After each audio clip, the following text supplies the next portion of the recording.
It's Wednesday, October 15th, and there's a major flare-up on the Pakistan-Afghanistan border. Here's the quick timeline. Late Tuesday night, intense fighting erupted along the Kurram district in Khyber Pakhtunkhwa. Pakistan says the Afghan Taliban opened fire without warning. Pakistan says militants, it labels Fitna al-Khawarij, that's the TTP, also opened fire. Pakistani troops responded with heavy weapons. State media reports several Taliban posts took serious damage. At least one tank was destroyed. Fighters pulled back. More positions were reportedly hit, including a fourth tank site at the Shamsadar post. Local reports say a senior Fitna al-Khawarij commander was killed in the fighting. Over the weekend, Taliban forces allegedly attacked Pakistani border posts. Islamabad says 23 soldiers were killed. Pakistan claims it hit back hard, saying more than 200 Taliban and allied fighters were killed. Pakistan says 21 hostile positions were briefly captured across the line. The Taliban spokesman says Afghan forces captured 25 Pakistani army posts. He says 58 Pakistani soldiers were killed. He says 30 more were wounded. Those numbers don't match, and they rarely do in active conflicts. But the scale of the fighting is clear.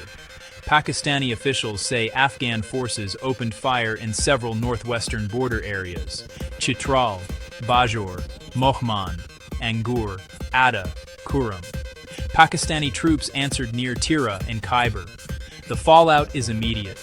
The two main trade gates, Torkham, are shut. Chaman is shut.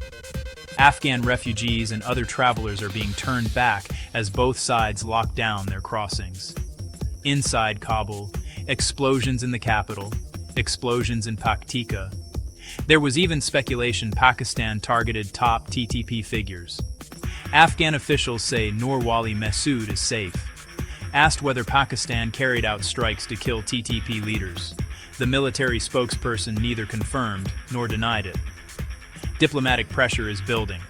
Pakistan's Foreign Secretary Amna Balagh briefed ambassadors in Islamabad.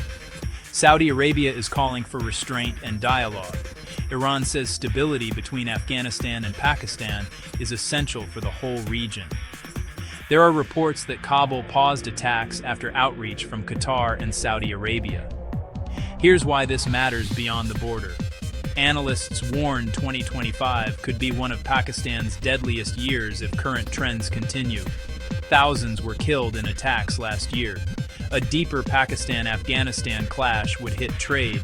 It would displace families along the frontier. It would give militant networks space to thrive. What we know right now? Fresh fighting in Kurram with multiple Taliban posts damaged. At least one tank destroyed. Pakistan reports 23 troops killed over the weekend. Pakistan claims 200 Taliban and affiliates killed in retaliation. The Taliban claims 58 Pakistani soldiers killed. The Taliban claims 25 posts seized.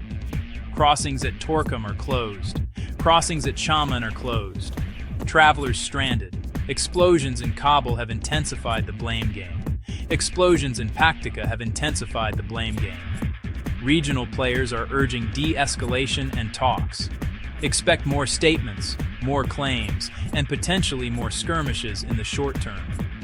The big question is whether both sides step back from the brink and reopen channels, or whether tit-for-tat strikes become the new normal. Your take? Should countries take stronger action to secure their borders against militant attacks? Yes, strict security is necessary. No? Dialogue and diplomacy are better. Vote in the poll and tell me why in the comments. Keep it respectful. I'll stay on this story and update as verified details emerge. Thanks for watching. Stay safe, and I'll see you in the next one.